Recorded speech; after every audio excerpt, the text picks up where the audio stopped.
ഞങ്ങൾക്ക് 5 സെന്റ് എന്നുള്ളത് ഒരിക്കലും പറ്റാത്തൊരു വിഷയമാണെന്ന് ഞങ്ങൾ പറഞ്ഞു. മന്ത്രി അപ്പോൾ ഭൂമിൻ്റെ അളവുകൾ നടക്കുന്നുണ്ട്. ഫിസിക്കൽ സർവേ നടന്നതിന് ശേഷം ഭൂമി കൂടുതൽ കിട്ടാൻ സാധ്യതയുണ്ട്. അങ്ങനെയാണെങ്കിൽ ഞങ്ങളെ ഈ ആവശ്യം അംഗീകരിക്കാമെന്നാണ് ഇപ്പോൾ പറഞ്ഞിട്ടുള്ളത്. 10 സെന്റിലേക്ക് തന്നെ എത്തിക്കാൻ പറ്റുമെന്നാണ് മന്ത്രി വാക്കാലൊരു ഉറപ്പ് നമുക്ക് തന്നിട്ടുള്ളത്. ഞങ്ങൾ ആ പ്രതീക്ഷയിലാണുള്ളത്. ഞങ്ങൾക്ക് 10 സെന്റിലേക്ക് എത്താൻ വേണ്ടി ഇപ്പോൾ ടൗൺഷിപ്പ് എന്നുള്ളത് എൽസൺ എസ്റ്റേറ്റിൽ ടൗണിനോട് ചേർന്നുള്ള സ്ഥലമായതുകൊണ്ട് എല്ലാ സൗകര്യങ്ങളും കൽപ്പറ്റ ടൗണിലുണ്ട്. അതുകൊണ്ട് അതെല്ലാം ആ സൗകര്യങ്ങളൊക്കെ കുറച്ചുകൊണ്ട് ഞങ്ങൾക്ക് വീടിനുള്ള സ്ഥലം 10 സെന്റ് നിർബന്ധമാക്കി വേണമെന്നാണ് ഞങ്ങൾ ഇതുവരെ ആവശ്യപ്പെട്ടുള്ളത്. ഇപ്പോഴും അത് തന്നെയാണ്. മന്ത്രിയോട് ഞങ്ങൾ അത് തന്നെയാണ് പറഞ്ഞിട്ടുള്ളത്.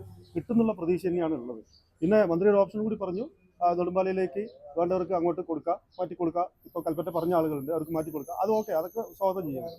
പക്ഷേ ബാക്കിയുള്ള ആളുകൾ കൽപ്പറ്റയിൽ ആവശ്യപ്പെട്ട എന്തായാലും നിർബന്ധമായിട്ട് കൽപ്പറ്റ വേണമെന്ന് ആവശ്യപ്പെടുന്ന ആളുകൾക്ക് ഈ 5 സെന്റിൽ ഒതുക്കി കളയരുത് എന്നുള്ളൊരു പ്രയാസം ഞങ്ങൾക്കുണ്ട്. കാരണം അത് കുടുങ്ങിപ്പോകും. ഇനി ലൈഫിൽ ഒരിക്കലും